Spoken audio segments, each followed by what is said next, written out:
Hello, I'm Pawan Thakur from Thakur Property Consultancy. Normally, my firm evaluates physical skyscrapers and commercial lots, but today we are going to look at a property valuation with much higher stakes, the prime digital real estate known as WhatsApp. Look at the sheer scale of this platform.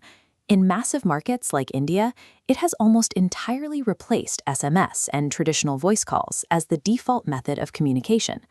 Yet, for a network hosting billions of active daily users, it generates very little revenue from the people actually living inside it. It operates like millions of acres of prime, undeveloped land. Right now, Meta extracts value primarily on the margins. They charge corporations fees for bulk messaging and access to business APIs, allowing companies to reach users directly with targeted notifications and alerts. Having the largest digital population on Earth becomes a financial liability if the infrastructure does not exist to tax, sell, or extract premium value from its wealthiest citizens. Server costs multiply, but the yield remains flat. To begin extracting that value, Meta introduced the WhatsApp Plus program. But asking users to suddenly pay a monthly subscription for a utility they have consumed for free for over a decade creates immense psychological friction. This flowchart details the journey to move an audience towards a premium model, mapping the sequence from an app update to accepting new terms. The critical node sits right here. Users choose, agree to see non-intrusive ads, or pay a subscription fee to remove them. Meta required a master developer who understood the psychology of wealthy consumers to lead this transition. They needed someone who could convert a free public utility into a high-yield premium asset. That architect is Kunal Shah. He does not hold a traditional computer science degree. He studied philosophy. And he used that academic background in human behavior to build his reputation in the tech sector. Shah designed CRED as an exclusive gated community, restricted to individuals with a high CIBIL score, specifically a credit rating of 750 or above, indicating a reliable history of repaying loans. Shah observed that the financial industry relies heavily on a stick model, penalizing customers with late fees.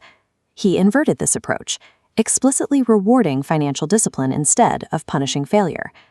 Users who consistently pay their credit card bills on time through his platform receive highly desirable perks. They earn cashback, luxury travel discounts, and access to premium retail offers.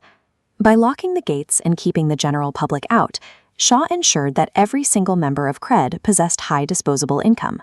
He artificially limited the size of the network to guarantee its financial density. The platform actually loses money on the bill payments themselves. The real revenue engine fires when CRED cross-sells high-margin financial products like personal loans, premium insurance, and wealth management services directly to its wealthy, captive audience. When we compare the two properties, the contrast is stark. WhatsApp has an astronomical DAU, or daily active users, but a shallow yield.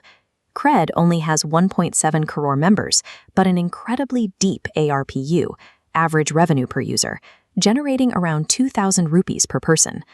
Mark Zuckerberg recognized the value of that high-yield architecture. Meta stepped in with a $900 million investment, taking a 20% stake and pushing CRED's total valuation to 45,000 crore.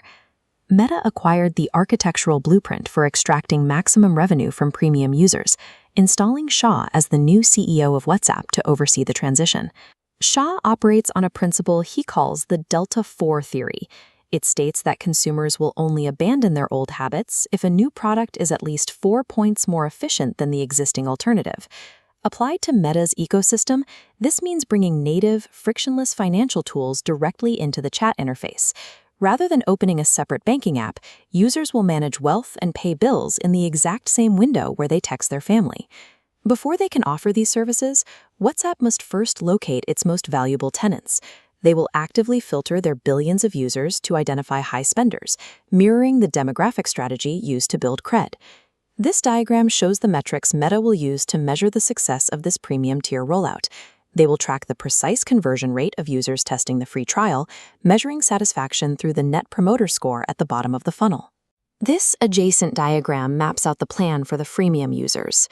For the vast majority who refuse to pay a subscription, Meta will extract value by maximizing ad engagement and measuring the average revenue generated per individual ad click. As we look back at the scope of this property, Poe and Talker's thesis becomes clear.